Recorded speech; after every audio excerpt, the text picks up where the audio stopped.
அனைவருக்கும் வணக்கம். இன்னைக்கு வீடியோவில் மேஷ ராசிக்காரர்களுக்கு இனி வரக்கூடிய நாட்களில் என்ன மாதிரியான பலன்கள்லாம் அமைஞ்சிருக்கு அப்படின்னு பார்க்கலாங்க.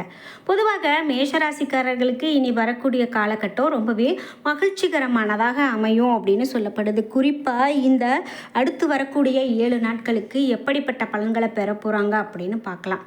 பொதுவாகவே மேஷராசிக்காரர்களுக்கு முயற்சிகள் சாதகமான பலனை கொடுக்கக்கூடியதாகவும் தனாதிபதி சுக்கிரன் சஞ்சாரத்தால் பணவரத்து அதிகரிக்கும் அப்படின்னு சொல்லலாம். மேலும் மேஷராசிக்காரர்களுக்கு என்னென்ன பலன்கள்லாம் சொல்லப்படுது அப்படிங்கிறத நம்ம தொடர்ந்து பார்க்கலாம். வீடியோ கண்டிப்பாக உங்களுக்கு ரொம்ப பயனுள்ளதாக இருக்கும். கடைசி வரைக்கும் ஸ்கிப் பண்ணாமல் பாருங்கள். நீங்கள் இன்னும் நம்மளுடைய சேனலை சப்ஸ்கிரைப் பண்ணாமல் இருந்தால் சப்ஸ்கிரைப் பண்ணிக்கோங்க. கூடவே இருக்க பெல்லைக்கான மறக்காமல் கிளிக் பண்ணிடுங்க. வாங்க வீடியோக்குள்ளே போகலாம். இந்த வீடியோ பார்த்துட்டு இருக்கக்கூடிய நீங்கள் 12 ராசியில் என்ன ராசிக்காரங்க என்பதை மறக்காமல் கமெண்ட் பாக்ஸில் பதிவிட்டுட்டு வராகி தாயே போற்றி என்ற வாசகத்தை கமெண்ட் பாக்ஸில் பதிவிட்டுட்டு வீடியோவை ஸ்கிப் பண்ணாமல் பாருங்கள். மேலும் உங்களுக்கு வாழ்க்கையில் நிறைய பிரச்சனைகள் இருக்குது. நீங்கள் ஒரு அடி வைத்தா 2 அடி சறுக்குது. நான் என்ன ஒரு மனக்குழப்பத்தில் இருக்கிறேன்னு எனக்கே தெரியல, என் வாழ்க்கையில் அடுத்து என்ன நடக்க போகுதுன்னு தெரியலன்னு சொல்லி ரொம்ப குழப்பத்தில் இருக்கீங்களா? இந்த வீடியோவுக்கு கீழே டிஸ்கிரிப்ஷனில் வராகி அம்மன் ஜோதிட நிலையத்தின் தொலைபேசி எண் கொடுத்துருக்கேன். அந்த எண்ணுக்கு தொடர்பு கொண்டு பேசி பாருங்கள். கண்டிப்பாக உங்கள் வாழ்க்கையில் இருக்கக்கூடிய எல்லா பிரச்சனைகளுக்கும் சரியான தீர்வு கிடைக்கும். மேஷராசி நண்பர்களுக்கு இனிமேல் என்ன மாதிரியான பலன்கள்லாம் கிடைக்க போகுது அப்படின்னு பார்த்தீங்கன்னா, குடும்பத்தில் வீண் குழப்பம் ஏற்பட்டு நீங்கும். புத்தி சாதுரியத்தால் எல்லாவற்றையும் சமாளித்து வெற்றி காணக்கூடிய காலகட்டமாக இனி உங்களுக்கு அமைய போகுதுங்க. வாழ்க்கை துணையுடன் வாக்குவாதத்தை தவிர்க்கிறது ரொம்ப ரொம்ப நல்லது. தொழில் வியாபாரம் தொடர்பான காரியங்களை அதிக சிரத்தை எடுத்து செய்கிறது ரொம்ப நல்ல பலனை கொடுக்கும். அதே போல் வர வேண்டிய பாக்கிகள் எல்லாமே உங்களுக்கு கண்டிப்பாக வசூலாகும். உத்தியோகத்தில் இருக்கிறவங்களுக்கு பண வரத்து கண்டிப்பாக திருப்தியை பெற்றுக் கொடுக்கும். பெண்களுக்கு நேரத்தை சரியாக பயன்படுத்தி கொள்வது இப்போ உங்களுக்கு ரொம்ப நல்லது. அரசியல்வாதிகள் எடுக்கக்கூடிய ஒப்பந்தங்களை நன்றாக ஆராய்ந்து முடிவுக்கு வர வேண்டும். மேலும் லாபம் பெருகக்கூடியதாக இருக்க போகுது. மேலிடத்தினுடைய கனிவான பார்வை கிடைக்கப்பெறும். கலைத்துறையினருக்கு நிதானத்தை கடைபிடிக்க வேண்டும். தேவைகளை பூர்த்தி செய்யும் வகையில் வருவாய் உங்களுக்கு உண்டு. மாணவர்களுக்கு கூடுதல் மதிப்பெண் பெற எடுக்கக்கூடிய முயற்சிகள் எல்லாம் இப்போ வெற்றியை பெற்றுக் கொடுக்கும் அப்படின்னு சொல்லலாம். அஸ்வினி நட்சத்திரக்காரர்களுக்கு பலன்கள் எப்படி அமைய போகிறது அப்படின்னு பார்த்தீங்கன்னா, இனி வரக்கூடிய காலகட்டத்தில் பயணங்கள் செல்ல நேரிடலாம். உறவினர்களிடம் வீண் வாக்குவாதங்களை தவிர்க்கிறது நல்லது. காரிய தாமதம் ஏற்பட்டாலும் சாதகமான பலன் கண்டிப்பாக உங்களுக்கு கிடைக்கும். நீண்ட நேரம் கண் விழிப்பதை தவிர்க்கிறது நல்லது.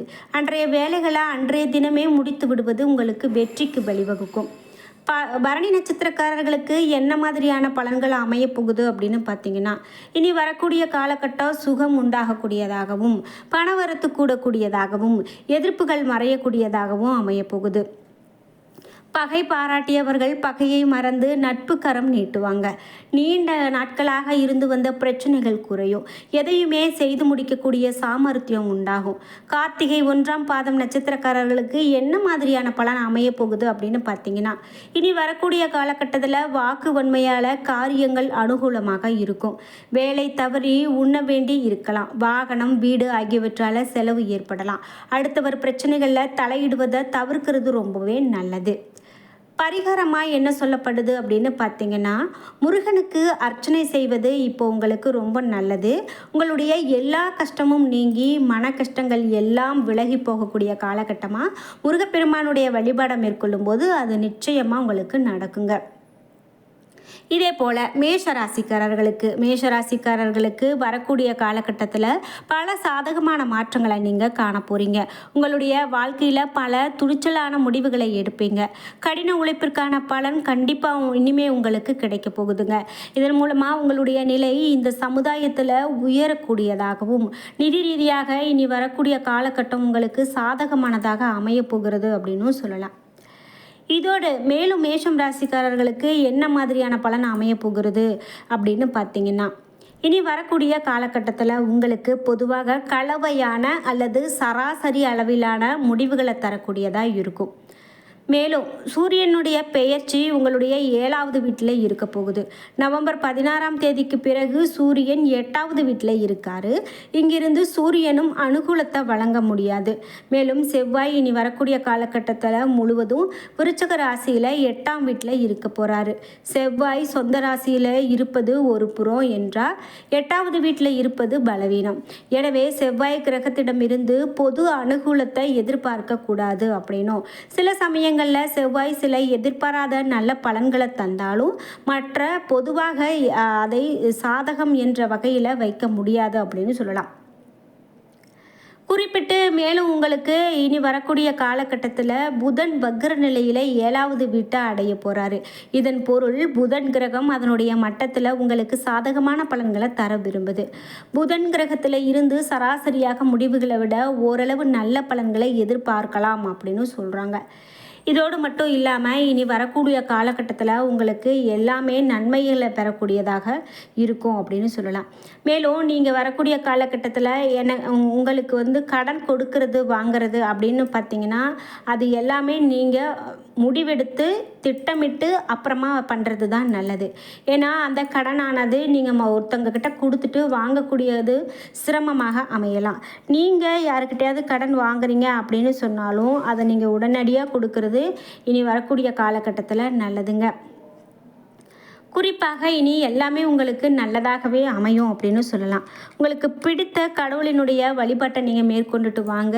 இதற்கு மேலே உங்களுக்கு எல்லாமே நல்ல காலகட்டமாக இருக்கும் அப்படின்னு சொல்லலாம். மேலும் மேசராசிக்காரர்களுக்கு என்ன மாதிரியான பலன்கள்லாம் அமைய போகிறது அப்படின்னு பார்த்தீங்கன்னா, பணவரவு சீராக இருக்கும். குடும்ப வாழ்க்கையில் அந்யோன்யம் அதிகரிக்கும் அப்படின்னு சொல்லலாம். இது மட்டும் இல்லாமல் மேசராசிக்காரர்களுக்கு இன்னும் என்னென்ன பலன்கள்லாம் சொல்லப்படுது அப்படின்னு பார்க்கலாம்.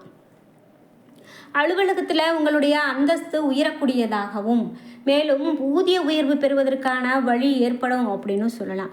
வியாபார விற்பனைகள் அப்படின்னு பார்த்தீங்கன்னா சிறந்த முறையில் இருக்கும். தொழிலை விரிவுபடுத்தக்கூடிய முயற்சியில் நீங்கள் இறங்கலாம். குடும்பத்தில் இருந்த பிரச்சனைகள் நீங்கும். பிள்ளைகளால் சந்தோஷமான செய்திகள் வந்து சேரும். பெரியவர்களுடைய ஆசி கண்டிப்பாக உங்களுக்கு உண்டு. குடும்பத்துக்கான பண வரவை அதிகரிக்கிறதால உங்களுக்கு சிறப்பாக ஆர்வம் காட்டுவீங்க. கலைத்துறையினருக்கு புதிய வாய்ப்புகளை பெறக்கூடிய காலகட்டமாக அமையும். வியாபாரத்தை விரிவுபடுத்தக்கூடிய முயற்சியில் இப்போ நீங்கள் இறங்கலாம். அது உங்களுக்கு நல்ல பலனையே பெற்றுக் கொடுக்கும். இதோடு நன்மை தீமைகள் கலந்தது பல உங்களுக்கு உண்டாகலாங்க. குரு 4ஆம் இடத்துல இருக்கிறதால விட்டு போன சொந்தங்கள் கூட வீடு தேடி வரும் அப்படின்னு சொல்லலாம். எச்சரிக்கையாக நீங்கள் எந்த விஷயத்தில் இருக்கணும் அப்படின்னு பார்த்தீங்கன்னா, வியாபாரத்தில் கணக்கு வழக்கு பிரச்சனையை நீங்கள் எச்சரிக்கையோடு இப்போது கையாளணும். பற்று வரவுகளை சரியாக எழுத வேண்டும். இனி வரக்கூடிய காலகட்டத்தில் மேஷராசிக்காரர்கள் தங்களுடைய தொழில் விஷயத்தில் நீங்கள் வியாபாரம், தொழில், குடும்பம் ஆகியவற்றுக்கு தேவையான செயல்களில் ஈடுபடணும். பண விஷயத்தில் நீங்கள் எச்சரிக்கையோடு இருக்க வேண்டும் அப்படின்னு சொல்கிறாங்க. இதோடு மட்டும் இல்லாமல் உங்களுக்கு என்ன மாதிரியான பலன்கள் இருக்கும் அப்படின்னு பார்த்தீங்கன்னா, தினமும் காலையில் வீட்டு பூஜை அறையில் தீபம் ஏற்றி உங்களுக்கு பிடித்த கடவுளை வழிபாடு செய்துட்டு வாங்க. முக்கியமாக திருச்செந்தூர் முருகப்பெருமானை வேண்டிட்டு வாங்க. நிச்சயமாக உங்களுக்கு வரக்கூடிய கஷ்டங்கள் எல்லாம் கூட பனி போல விலகக்கூடியதாக இருக்கும் அப்படின்னு சொல்லலாம். மேலும் உத்தியோக ரீதியாக இப்போ பார்த்தீங்க அப்படின்னா உங்களுக்கு கண்டிப்பாக பண உயர்வு இருக்குது, பதவி உயர்வு இருக்குது, பண வரவு இருக்குது. வியாபாரத்தில் விற்பனையும் லாபமும் பெருகி செல்வ செழிப்பு அதிகரிக்கும். புதிய தொழிலில் தைரியமாக ஈடுபடலாம். குடும்பத்தில் இருந்து வந்த குழப்பங்கள்லாம் விலகி குதூகலம் அதிகரிக்கும். பிள்ளைகளால் மன கஷ்டம் எல்லாமே விலகக்கூடியதாக இருக்கும். குடும்பத்தில் இருந்த சிரமங்கள் எல்லாமே விலகும். பிள்ளைகளால் பெருமையும் சிறப்பு உண்டாகக்கூடியதாகவும் பெரியவர்களுடைய ஆதரவு பலமாக கிடைக்கக்கூடியதாகவும் இருக்கும். அதனால் நீங்கள் பெரிதாக எதற்கும் கவலைப்பட வேண்டாம். வரக்கூடிய காலகட்டத்தில் இனி இந்த ராசிக்காரர்களுக்கு உத்தியோகம், தொழில், பண விஷயம், குடும்பம், பதவி எல்லாமே உங்களுக்கு சிறப்பாக இருக்கும் அப்படின்னு சொல்லியிருக்கிறதால நீங்கள் எதுக்கும் பெரிதாக கவலைப்பட வேண்டாம். இது மட்டும் இல்லாமல் நீங்கள் நீண்ட நாட்களாக குலதெய்வ கோவிலுக்கு போகணும் அப்படின்னு நினச்சிட்டு இருந்து உங்களால் போக முடியாத ஒரு சூழ்நிலை இருந்தால் கண்டிப்பாக இந்த நேரத்தில் போயிட்டு வந்துடுங்க. அதுவே உங்களுக்கு நல்ல ஒரு மன ஆறுதலையும் நல்ல ஒரு ஏற்றத்தையும் கொடுக்கக்கூடியதாக இருக்கும் அப்படின்னு சொல்லலாம். என்ன நண்பர்களே, இன்னைக்கு வீடியோவில் மேஷராசிக்காரர்களுக்கு அடுத்து வரக்கூடிய காலகட்டம் எப்படிப்பட்டதாக அமைய போகிறது அப்படின்னு பார்த்து தெரிஞ்சுக்கிட்டோம். இந்த வீடியோ கண்டிப்பாக உங்களுக்கு ரொம்ப பயனுள்ளதாகவும் பிடித்ததாகவும் இருந்திருக்கும். வீடியோ உங்களுக்கு பிடிச்சிருந்தா லைக் பண்ணுங்கள், ஷேர் பண்ணுங்கள், கமெண்ட் பண்ணுங்கள். நீங்கள் இன்னும் நம்மளுடைய சேனலை சப்ஸ்கிரைப் பண்ணாமல் இருந்தால் சப்ஸ்கிரைப் பண்ணிக்கோங்க. கூடவே இருக்க பெல் ஐக்கானை மறக்காமல் கிளிக் பண்ணிடுங்க. நன்றி வியூவர்ஸ்.